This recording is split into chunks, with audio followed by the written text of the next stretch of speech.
Students, हम विश्व की प्रमुख जनजातियों के बारे में अध्ययन कर रहे थे।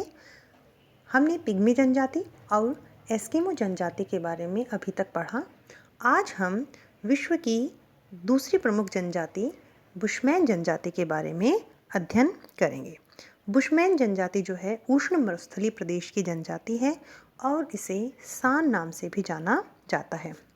यह जनजाति जो 17वीं सदी में डच आप्रवासियों के द्वारा बुशमैन शब्द का प्रयोग इनके लिए किया गया था और यह दक्षिणी अफ्रीका के आखेटक हैं और सबसे पहले बुशमैन शब्द का प्रयोग डच आप्रवासियों ने ही इनके लिए किया। अब हम बात करेंगे कि बुशमैन जनजाति का निवास क्षेत्र कहाँ पर है। तो यदि हम मानचित्र में देखें तो बुशमैन जनजाति जो है दक्षिणी अफ्रीका में कालाहारी डेजर्ट में विस्तृत है।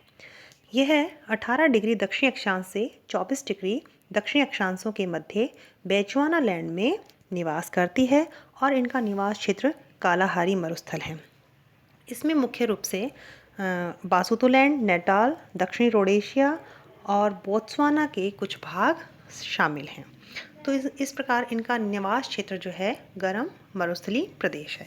अब हम बुशमैन जनजाति के बारे में अन्य बिंदुओं के बारे में जानकारी प्राप्त करेंगे। यदि हम बात करें इनके निवास क्षेत्र की भौतिक दशाओं की, तो यह जनजाति जो है, जैसा कि मैंने आपको बताया कि यह उष्ण मरुस्थलीय प्रदेशों में निवास करती है। यहाँ की जलवायु जो है शुष्क मरुस्थलीय जलवायु है। सबसे अधिक गर्म माह जो है इनमें, जो कि दक्षिणी गोलार्ध में है, तो सबसे अधिक गर्म माह जनवरी में है, जहाँ तापमान 30 डिग्री सेंटीग्रेड से 33 डिग्री सेंटीग्रेड तक पाया जाता है। सर्वाधिक ठंडा महीना जुलाई है, जहां टेम्परेचर 22 डिग्री सेंटीग्रेड तक रहता है। इस प्रकार यहां पर वर्ष भर तापमान ऊंचा रहता है और दैनिक तापांतर भी अधिक पाया जाता है। वर्षा यहां बहुत ही कम है और वर्षा जो है 50 सेंटीमीटर से 85 सेंटीमीटर के मध्य होती है। अधिकांश वर्षा जो है दिसंबर से फरवरी महीने के मध्य मात्र 3 महीनों में ही होती है। समुद्र तल से इस प्रदेश की ऊंचाई 300 से 400 मीटर तक है। अधिकांश भाग पठारी और मरुस्थली है। यहाँ वनस्पति के नाम पर वर्षाकालीन घास और कांटेदार झाड़ियाँ पाई जाती हैं और वो भी कालाहारी डेजर्ट के पश्चिमी भाग में, जिसे पार्कलैंड भी कहा जाता है। यहाँ जो घास पाई जाती है उसे बुशमैन घास ही कहते हैं। इसके अलावा यहाँ बबूल, कीकर और कुछ फलदार वृक्ष भी उगते हैं। शुष्क क्षेत्रों में बुशमैन तरबूज भी जलापूर्ति का माध्यम है। यहाँ मेलन्स नामक पौधा भी शुष्क क्षेत्रों में उगता है। विश्व का प्रसिद्ध एटोशा राष्ट्रीय उद्यान यहीं पर स्थित है। यहाँ पर कुछ प्रमुख नदियाँ भी प्रवाहित होती हैं। ओकावांगो, लिम्पापो, नोसोब, नगामी झील यहाँ पर है।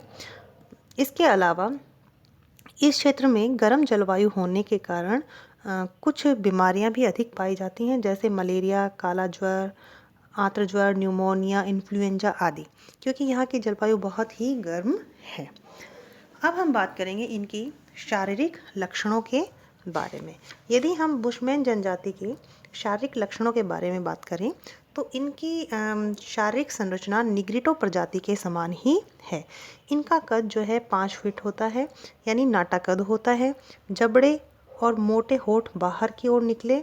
इनके जबड़े जो होते हैं वो बाहर की ओर निकले होते हैं, लेकिन होठ मोटे होते हैं और इन जो त्वचा का रंग है इनका हल्का पीलापन लिए हुए, ललाई लिए हुए हल्का भूरा रंग होता है। अगर हम इनकी बात करें तो इनके बाल जो हैं काले घुंघराले होते हैं। शारीरिक लक्षण इनके निग्रिटो प्रजाति से काफ़ी मिलते जुलते ही हैं। अब हम बात करेंगे इनके भोजन की, वस्त्रों की और आश्रय की। यदि हम देखें तो यह जनजाति जो है सर्वभक्षी है, यानी ये सभी तरीके की चीज़ें खाती हैं, चाहे वो वानस्पतिक हो चाहे वो मांस से संबंधित हो।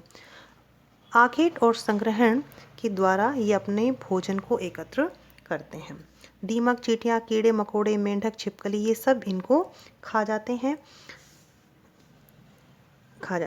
इनका जो दीमक है उसको ये बड़े चाव से खाते हैं, जिसे ये बुशमैन लोग अपने लिए राइस भी कहते हैं।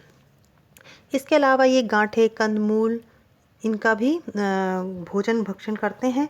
इसके अलावा ये तरबूज है, तमाशा है, बी, गा जैसी जो कंदमूल हैं, इनको ये खाने में प्रयोग में लेते हैं।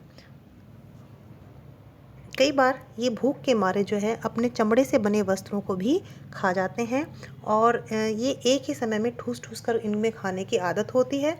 और कई बार इनमें दोनों ही प्रकार के दिन आते हैं कि इन्हें आवश्यकता से अधिक भी भोजन मिल जाता है और जब सूखा होता है तो इन्हें भोजन भी प्राप्त नहीं होता है। इनमें भूखे मरने के दिन भी आ जाते हैं। अब हम बात करेंगे इनके वस्त्रों की। चूँकि यहाँ गर्म जलवायु है तो इनके अधिकांश वस्त्र जो हैं वो खाल से निर्मित हैं और ये बहुत ही कम वस्त्रों को धारण करते हैं। ये अपने कंधे पर चोगा डाल लेते हैं और कुछ धोती टाइप से पहनते हैं।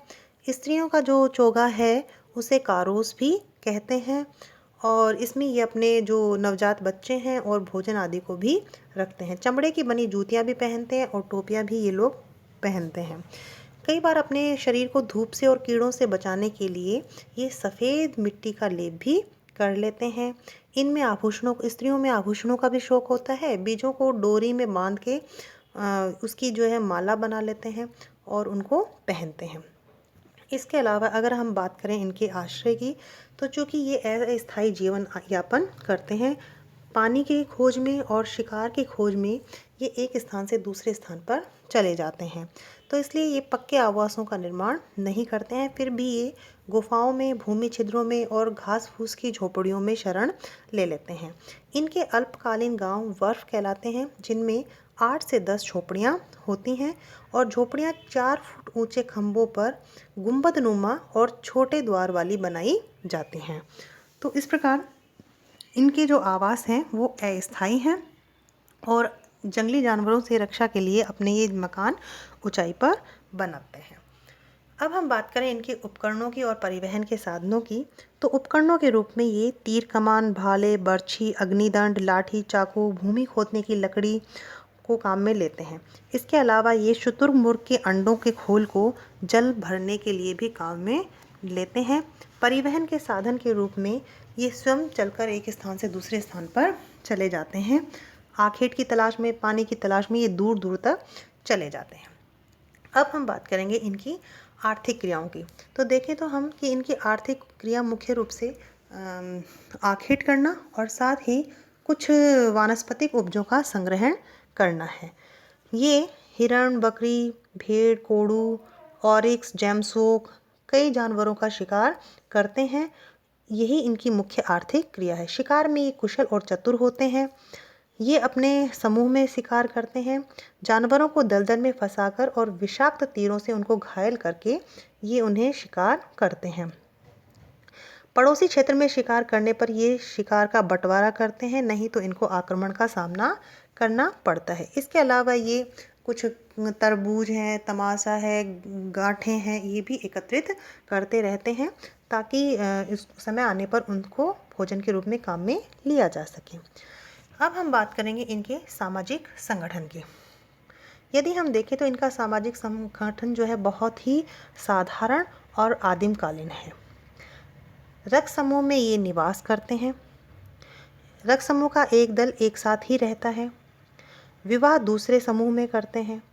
इनके जो अल्पकालीन गांव होते हैं उनमें 8 से 10 झोपड़ियाँ होती हैं, जिन्हें ये वर्फ कहते हैं। इनमें जो लीडरशिप की जो सिस्टम है वो इनमें नहीं पाया जाता है। ये अंधविश्वासी होते हैं, भूत प्रेतों में विश्वास करते हैं, यहाँ तक कि जादू टोने में भी विश्वास करते हैं। लेकिन ये कठिन परिश्रमी होते हैं, उत्साही भी होते हैं, तीव्र दृष्टि वाले होते हैं और स्मृतिवान भी होते हैं। अब हम बात करेंगे इन पर आधुनिकता का प्रभाव। बुशमैन जनजाति पर धीरे धीरे पाश्चात्य वातावरण का प्रभाव पड़ रहा है। अब ये आखेट के साथ साथ जल प्राप्ति वाले स्थान पर कृषि कार्य भी करने लगे हैं। इनकी भोजन सामग्री में भी धीरे धीरे परिवर्तन हुए हैं। अपने कठोर वातावरण से ये उत्तम समायोजन कर पा रहे हैं। धीरे धीरे अब इनके मानसिक विकास में भी सुधार हो रहा है। लेकिन पाश्चात्य सभ्यता के हस्तक्षेप से अब धीरे धीरे इनकी संख्या कम होती जा रही है और अब ये मुश्किल से 10,000 की संख्या में ही बचे हैं। तो स्टूडेंट्स, इस प्रकार जो बुशमैन जनजाति है वह अपने कठोर वातावरण के साथ समायोजन करने में सक्षम हुई है और धीरे धीरे उन पर आधुनिकता का प्रभाव भी देखने को मिल रहा है। धन्यवाद।